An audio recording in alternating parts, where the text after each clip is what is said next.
Waalaikumsalam warahmatullahi wabarakatuh. Persoalan berkaitan dengan apakah ada kaedah yang lebih aula dalam pengambilan hukum dalam beribadat apabila kita berdepan dengan perkara khilaf. Dalam persoalan khilaf, sepatutnya bagi dia tak sama jawapan ni untuk setiap orang. Ada orang dia mampu menilai hujah-hujah para ulama, maka dia sepatutnya dia mengambil pandangan yang lebih kuat pada penilaian dia. Adapun berkaitan dengan kaedah yang lebih aula, dia apa yang dimaksudkan kaedah yang lebih aula? Kalau dia maksudkan dia mengambil langkah berhati-hati setelah dia mengetahui pandangan, kemudian dia mengambil pandangan yang lebih berhati-hati. Para ulama ada sebut satu kaedah yang mana mereka berkata al-khuruj minal khilaf mustahab. Keluar dari perbezaan pendapat ulama itu adalah sesuatu yang digalakkan. Dalam erti kata, katalah dalam satu persoalan, sebahagian ulama kata haram, sebahagian ulama kata harus. Maka dalam persoalan antara haram dan harus, dia mengambil pandangan yang keluar dari khilaf, maksudnya dia mengambil pandangan haram. Kerana kalau haram tu selamat, dari kedua-dua pandangan tu selamat. Jadi dari sudut itu para ulama kata perkara itu digalakkan. Seperti yang saya sebut tadi, tentang soalan adakah kita mengambil hukum yang lebih ketat apabila ada pendapat antara wajib dan sunat. Kalau kita ambil pendapat yang wajib tu, sebahagian ulama kata wajib, sebahagian ulama kata sunat, lalu kita mengambil pendapat yang wajib, perkara itu dalam beberapa keadaan dia mustahab.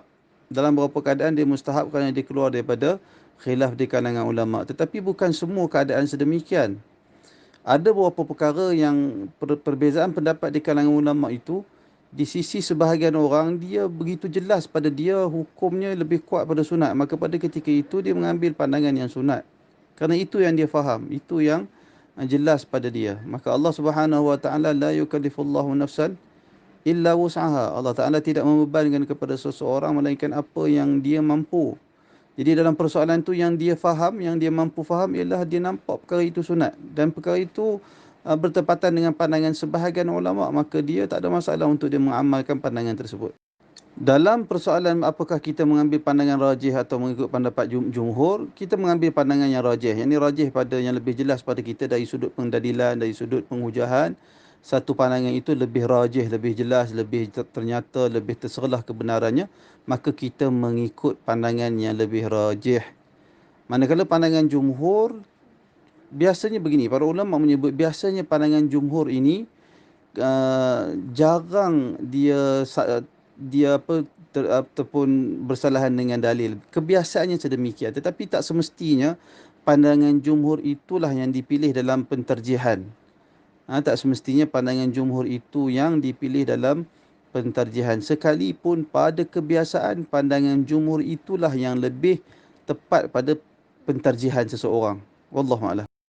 Dalam isu mengikut mazhab tempatan ataupun uruf ni, sebenarnya ikut mazhab tempatan dalam keadaan bahkan terkadang mengikut mazhab tempatan. Dia isu mazhab tempatan ni terutamanya isu kita mengikut mazhab tempatan, sekalipun dia berbeza dengan pandangan yang rajih pada kita, walaupun ia berbeza dengan pandangan jumhur setelah hasil saya makan kita, tapi kita tetap mengikut mazhab tempatan. Dia isu lain, isu kerana nak menjaga kesatuan umat Islam dalam persoalan khilafiyah.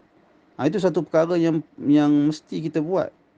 Kita mengabaikan pandangan yang rajih, pandangan yang bertepatan dengan pendapat jumhur jika itu yang rajih, kerana kita meninggalkan pendapat yang rajih itu kerana mengamalkan mazhab tempatan, kerana menjaga kesatuan umat.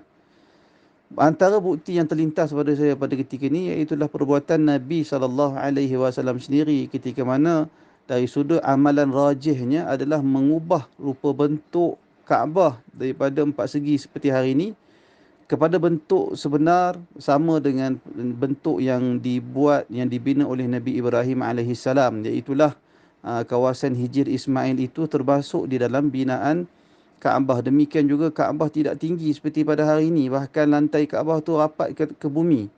Itu binaan asal Kaabah.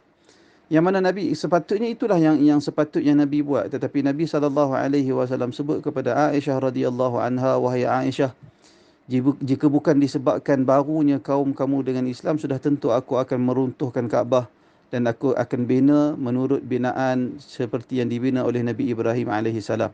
Tetapi ternyata Nabi tak melaksanakannya. Kenapa? Kerana tidak mahu berlaku perpecahan, perbalahan di kalangan masyarakat. Itu perbuatan Nabi. Apatah lagi kita pada hari ini, maka menjadi tuntutan kepada kita untuk mengamalkan sunnah Nabi dalam erti kata meninggalkan pandangan yang rajih.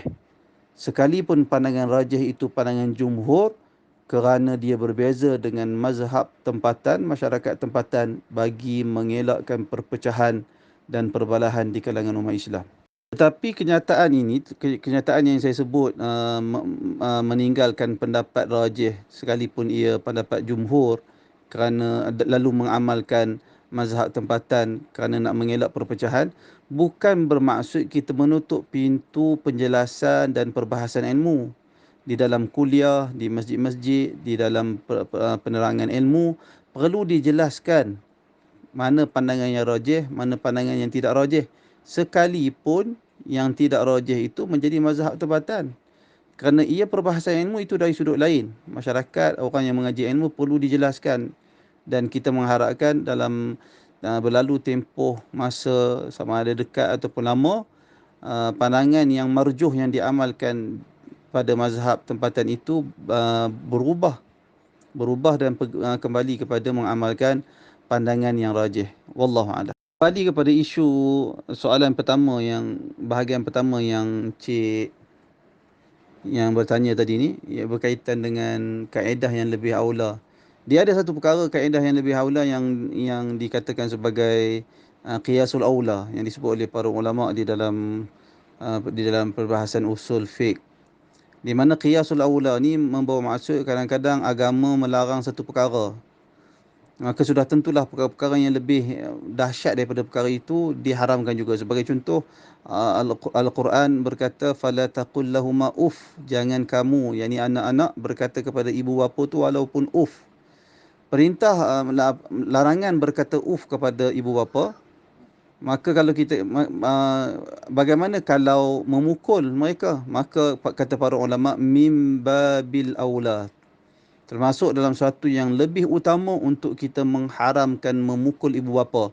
Kerana Al-Quran mengharamkan apatah lagi memukul. Dari sudut itu memang adalah kaedah yang masuk dalam kategori qiyasul aula, yang mana kaedah yang lebih aula ataupun yang lebih utama. Jika demikian tak boleh, maka perkara yang lebih berat daripada perkara yang tak boleh itu lebih patut dihukumkan sebagai haram ataupun tidak boleh. Jika itu yang dimaksudkan dengan soalan bahagian pertama itu. Wallahu a'lam.